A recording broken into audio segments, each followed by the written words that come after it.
triangulation and trauma. What is triangulation in trauma? Well, a definition is when a third party is drawn into a two-person relationship to reduce tension, avoid conflict, or gain power. And triangulation is very much an aspect of hidden trauma. And how it presents in the therapy room, in my experience, is someone will come in and they'll say, I feel really anxious. And then you'll say, do you know what's causing the anxiety? And sometimes they say, no, I don't. I just feel anxious. We all know that if someone's feeling an anxiety, there has to be something that's driving that. And if you listen very carefully, as the sessions go on, you may find patterns where the client is saying, I'm having to carry messages to my parents, or they have a partner who's creating jealousy by involving an ex, by going and speaking to their ex and saying, you never guess what my girlfriend or wife's doing or my husband's doing. And it creates anxiety.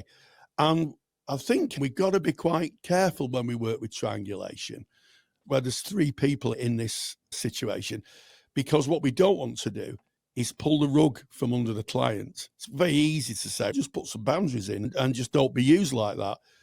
But it speaks closely to attachment, because the person's conditions of worth are driven by trying to navigate this very complicated triangular relationship.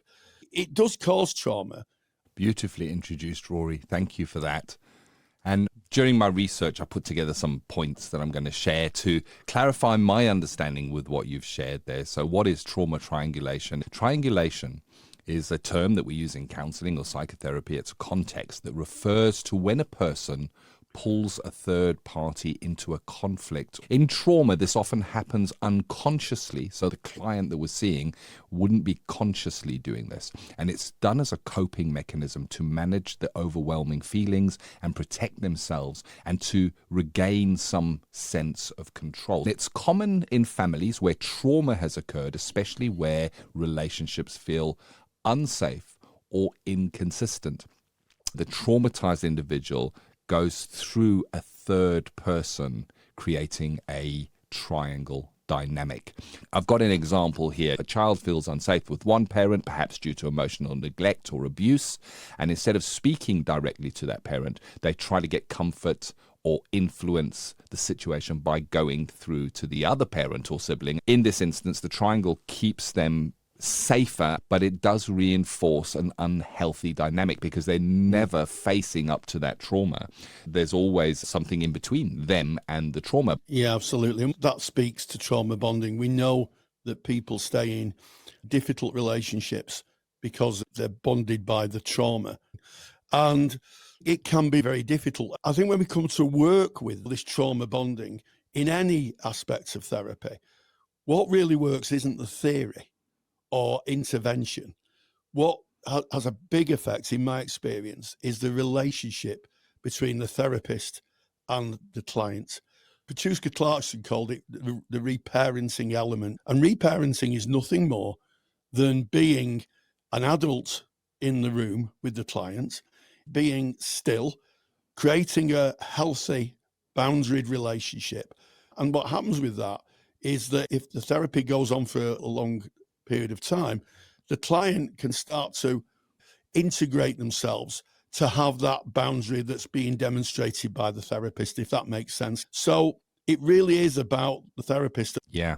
And I think what's really important here is when we train to become a counsellor, and specifically if you are in a person-centered modality, empathy is so important.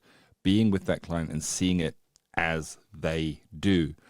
And this is why we need to do trauma training, formal trauma training, because empathy and being next to that person without challenge is not always in service of that client. It really isn't. We need to understand when it is and when it may be trauma triangulation. We need to be able to spot that. What started out as being pretty much a lifesaver in a traumatic situation, which kept that person feeling safe, can turn out to be really unhealthy as that person goes through their life. For example, you might see a person in a workplace that has got a challenge with maybe a manager, but instead of facing that, they would rather go to other colleagues and confide in them and say, oh, isn't it terrible that this is happening and it's making me feel like this? And they will feel safety and a belonging, and it's us against them situation. But what happens in that situation is that person is not, I guess if we look to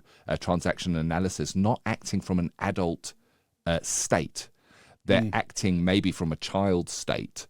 And the impact of it is it leads to mistrust, confusion, instability within relationships, and it really does prevent honest connection and healing. So that is where it acts as a wedge that we might see, Rory. The classic example of triangulation, as you said, where someone would rather badmouth someone or speak not directly to the person involved. And we need to be really aware of it because it can be very traumatizing. If it starts in childhood, it can carry trauma through the years. And as we know, trauma just isn't in the mind, it's in the body as well. Thank you for that, Rory. And we're speaking now about trauma triangulation. We're going to see that same behavior that is not necessarily linked to trauma, where it's easier to go to somebody else and speak through them and all that kind of stuff. That is a human behavior. And I think what's important here is recognizing when it's just a behavior and when it is linked to trauma. And that is the key. And that is why the formal trauma training is so suggested. We don't want to misread it, where it's just a confrontation and it's not necessarily based in trauma. So we're looking at how triangulation might appear in therapy. The client may be quoting others and seeking you as the counselor to side with them in some kind of a dispute or something they find challenging. And it's about us as counselors being able to gently recognize it. It's a set of clues that build up as we build our relationship with this client.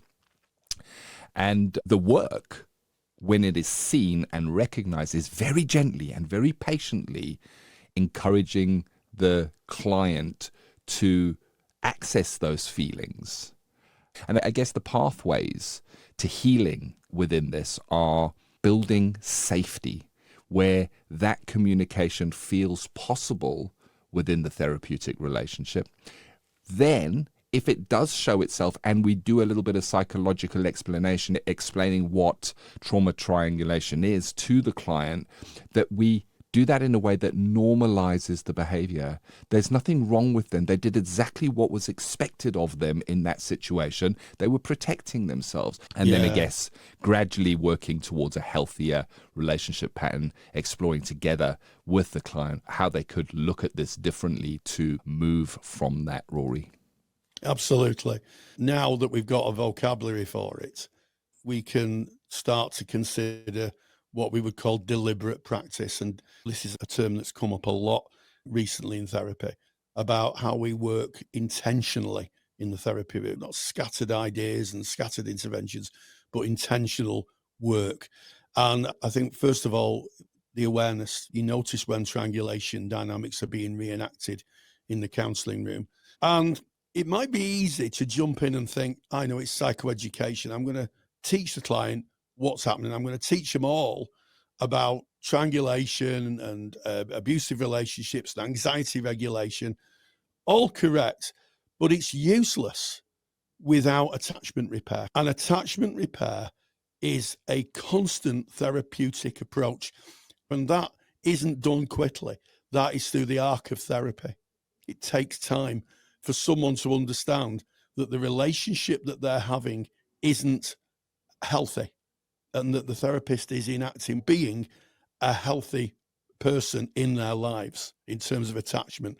In my experience as a therapist, what happens is that people will find stability and are able then to set their own boundaries and avoid being go-betweens. It's an important topic, and it just reinforces the importance of formal studies in trauma-informed practice. If you've enjoyed this and if you want to train as a trauma-informed therapist, go to counsellingtutor.com. Click on our products. You'll see that we have an amazing trauma course there. I'll leave you with these last useful phrases. Triangulation is really about safety. When somebody feels too vulnerable to speak directly, they bring in that third person. In trauma triangulation, it's not about manipulation. It is about survival. Therefore, we have to tread really carefully. You don't take away somebody's survival lifeline without really considering it and knowing exactly what you're doing and why you are doing that.